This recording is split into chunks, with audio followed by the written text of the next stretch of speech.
Assalamualaikum, sir. Ji walaikum assalam. How are you, sir? I am Superman. MashaAllah. That's what you are, MashaAllah. Okay, so tell us something about your teaching profession. How's it going, and how's your training are going on nowadays? They're doing pretty well. There are lots of people who sign up for the workshops that I offer All right. in speaking. Okay. And then there are so many companies who want their employees to be trained, because sadly the schools and colleges don't teach people how to speak. Yeah. So they become professionals, marketeers and accountants and bankers and IT professionals, but they have problem expressing themselves. Yeah. So I coach individuals and also, companies. All right. So do you do this physically, or also providing some online services for that? No, we do both. We do online services as well as in person. All right. In person people can only come from Lahore. But when we do it online, I have people from UK and America and Karachi and Lahore and Multan, and anybody who can't travel, who wants to sign up, they do an online course. All right. But there are courses which are in person as well. And what do you think, which course is more productive? Like if you're conducting, is there any difference between online and in-campus, in-person classes? It's very different. I would say online you can only take away like 20-30% of the essence. Because human beings are designed to meet in person. There's so much that we communicate through our body language and expression, a vibe and all of that. And of course, groups are much more fun. But if people can't travel, somebody's in Karachi or in Saudi Arab or wherever they are, and they can't, then should they miss out on the opportunity entirely? No, they sign up for online, and then they get something. All right. So when you came into this profession, the teaching profession and the training side, so initially you were providing trainings for acting, and then you started providing for the public speaking, for communication skills, and now I believe so you are more focusing on the communication. And why so? I don't know. There are some things which just evolve. People change. I also changed. I kind of evolved. Not saying in a good way, could be in a bad way. But I enjoy teaching people how to speak. And if there was one thing that my family thought that I could never do, they still believe I can't teach speaking. So I worked very hard, and I saw there was a need for this. People just didn't understand how speaking and communication works. And then I kind of, made a combination of the acting course and the speaking course. And there are so many that we borrow from each other. Everybody's an actor. Everyone is an actor. We act differently at different times. So I thought, why not, link these two together. And I did that, and it's worked pretty well. I enjoy it. Yeah. People may not enjoy it. I enjoy it. All right. And just as you said, this is the real need of the people to learn the speaking. And secondly, you said everybody's an actor. Same as sir, everybody's also a speaker. And everybody believes like they are already speaking. So what is the need to learn speaking? Okay, I don't think everybody is a speaker.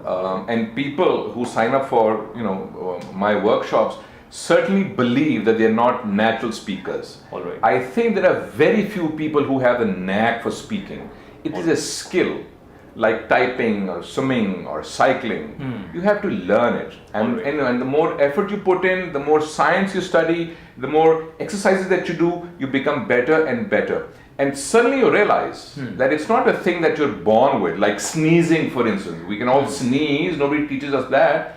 But speaking is not that thing. Right. Especially when you get to a certain position, let's say professionally, where you are talking to, board members, your team members, your colleagues. Suddenly you realize you don't have the tools, the skill set. So much of my training is about that. All right, great. So when usually like we usually see that people are offering communication classes, and the most common one is the spoken English. So which language do you prefer? So shall we consider if somebody wants to improve the Urdu language, the delivery of Urdu sentences and the word vocabulary a lot and all. So what do you think? Can we also consider it like Urdu spoken classes or spoken English classes? This communication, like, is there any relationship with the language or not? Okay, no, there isn't. When people offer spoken English classes, they're teaching a subject. Right. The subject is English. That's what they're teaching. All right. But in my sessions, people have given talks in Punjabi, in Farsi, in English, in Urdu. So there's no preference for a language. There's no preference for a language. If you want to improve a language, that's great. Good luck with that. But how do you improve the ability, how do you improve your skill to stand in front of a group or face a camera or be a part of a webinar and speak well, speak coherently, speak in a way which is articulate, speak in a way where people are emotionally moved by the way you're talking. How do you speak in a way when you start speaking, everything stops and everyone listens? What is that thing or things? So we try and explore that in each person, whether it's in Urdu or in English or in their regional language. That's their choice. Alright, just as you mentioned, students are also participating who can speak Farsi only. So do you understand Farsi?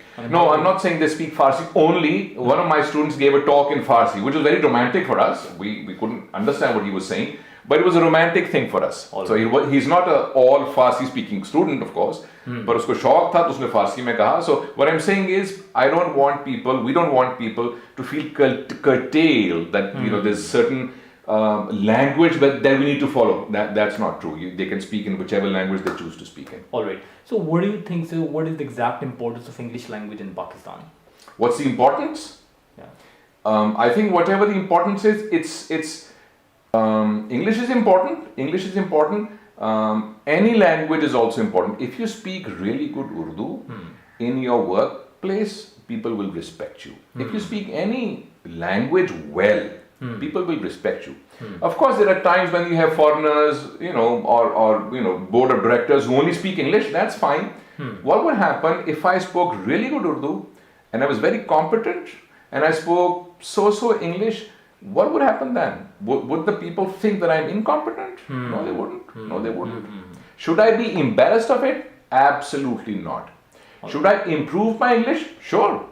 Not just English, everything. We should improve everything. If somebody believes that he wants to improve Urdu, so Urdu is not evolving. So eventually we have to take support from English, from other languages. Urdu is perhaps the only language, or certainly one of the few languages which is extremely accommodating of other languages. No other language is so accommodating. Urdu is very common because Urdu in itself is a combination of languages. By nature, Urdu is a combination of Farsi, Turkish, Hindi, Sanskrit, and of course some of its own. So Urdu is an extremely open-hearted language. So to think that Urdu is not evolving, I think that's not true. Yeah, I mean the literal meaning of Urdu is also the combination Lashkar. Correct. Correct. All right. So if somebody is going to learn a new language, let's suppose, so what do you think? What should be the duration that a person should spend on learning a new language? Forever. Okay. So, but still, people believe like they have spent 6 months, 2 months, so it means like that's in vain. It's a lifelong process that they should be working. That's not in vain. Learning a language is like learning a craft or a skill. How long do you need to learn? Forever. When will you stop improving? Never. Never. The more work you put in, the more progress will get made. When do you want to stop? Whenever you want. What happens when you stop? You start regressing.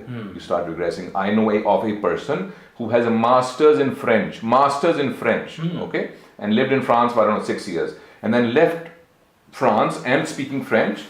In a couple of years, 3, 4, 5 years, they had no idea about the language.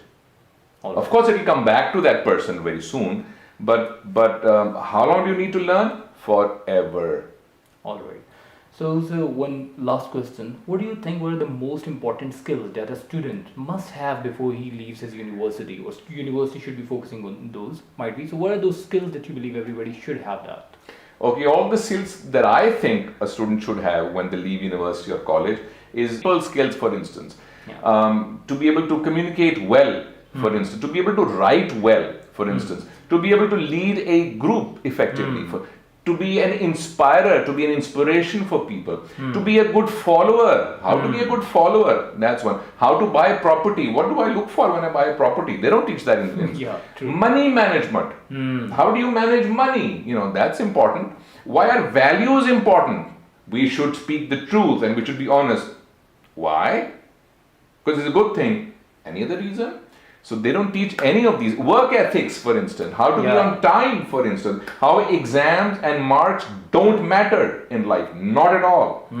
So these are all the things that they don't teach in universities, and youngsters should know that. Wonderful, sir. And this is exactly like, if we put it in a nutshell, so these are the skills which we really need in the workplace as well. So thank you so very much for your time. My pleasure. And as always, even I learn a lot from you. Excellent. Well done. I learn a lot from you.